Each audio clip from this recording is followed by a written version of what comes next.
La primera lectura que hemos escuchado del libro de Samuel nos va narrando este acontecimiento que tanto hemos escuchado acerca de ese misterio que vive Samuel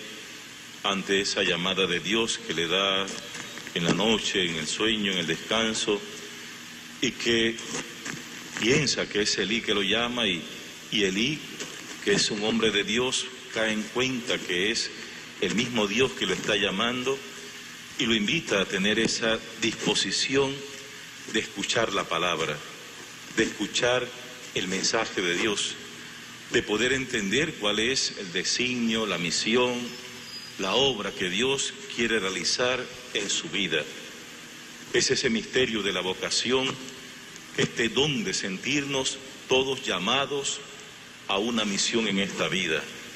a entender el sentido, entender el camino, entender el por qué estamos,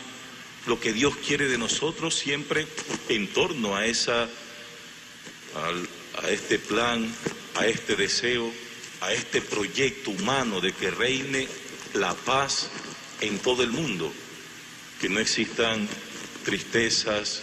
que no exista el dolor, el sufrimiento causado por el egoísmo, por la ambición, por la falta de amor, que reine entre nosotros esa experiencia de Dios que nos hace más humanos, más sensibles, poniendo el corazón y la vida en ese proyecto de Dios que es promover precisamente la vida, la dignidad, el bienestar de todo ser humano. El creyente, el que escucha, el que entiende la llamada de Dios, sabe que su misión está no enfocada a las cosas pasajeras, sino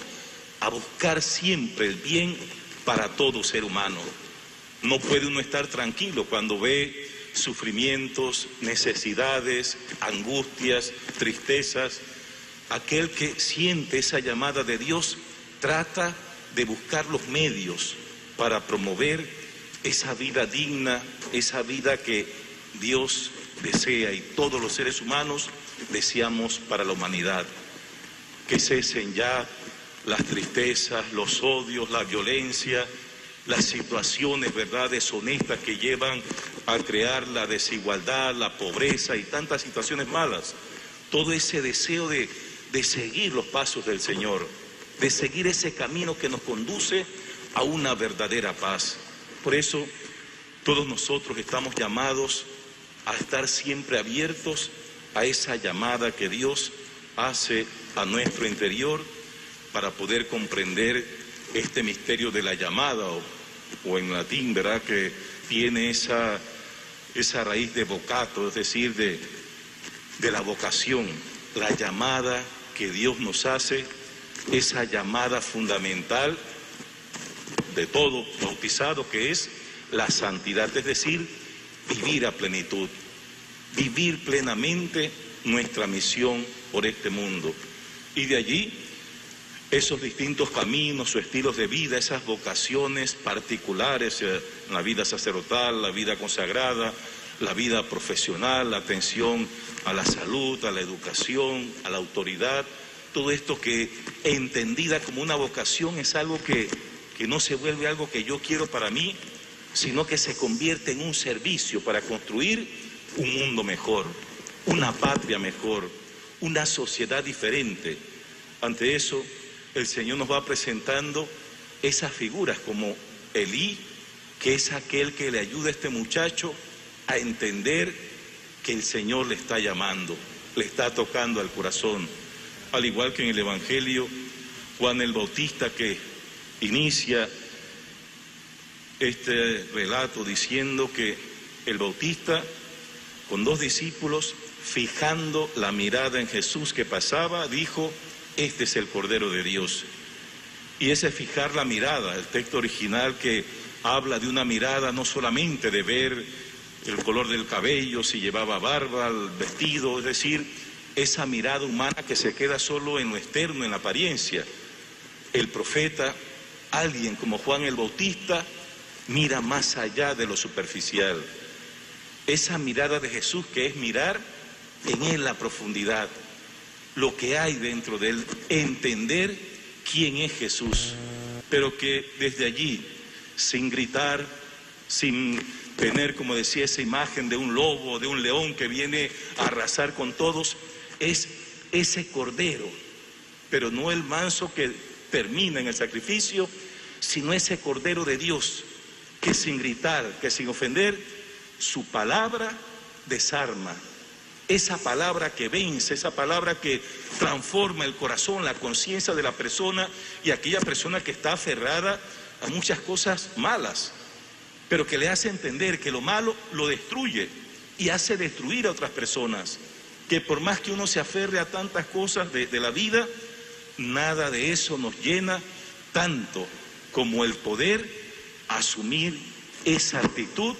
de serenidad, de respeto, de sacrificio, de entrega generosa, porque esa manera de vivir es la que va a transformar y va a hablar de esa inmensidad del amor de Dios que actúa en el corazón de aquel que se deja llevar por su mensaje, que se deja arrastrar por esa palabra que siempre va a transmitir la vida. Y una figura tan especial del Cordero es la que presenta este sacrificio del Génesis de Abraham, cuando va a sacrificar a su hijo, que lo llevan todo, la leña, el fuego, y sin embargo el muchacho le dice, ¿y el Cordero? Y Abraham que le dice, Dios proveerá. Él lleva la leña, esa leña que es signo de ese leño donde será sacrificado el Cordero de Dios, pero que esa expresión de saber que la vida del Cordero, de ese Cordero de Dios, de ese sacrificio, tiene esa imagen del Cristo que se entrega por obediencia, por amor, y no una obediencia vacía, una obediencia sin sentido, esa obediencia de entender que para rescatar al mundo, para que el mundo sea algo más sensible, entienda todo el amor que Dios nos tiene que impactarlo el sacrificio del Cordero, la sangre del Cordero, el dolor, la agonía, la angustia de aquel que padeció tanto por ese amor tan grande que Dios nos tiene. Este sacrificio de Abraham,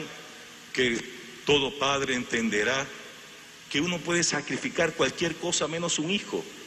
Nadie es capaz de dar aquello que tanto se ama.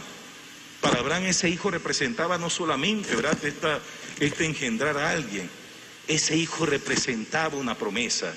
representaba toda una historia, representaba ese regalo de Dios, esto que era parte de su vida, de su sangre. Un padre, una madre por naturaleza experimenta esto, y por lo tanto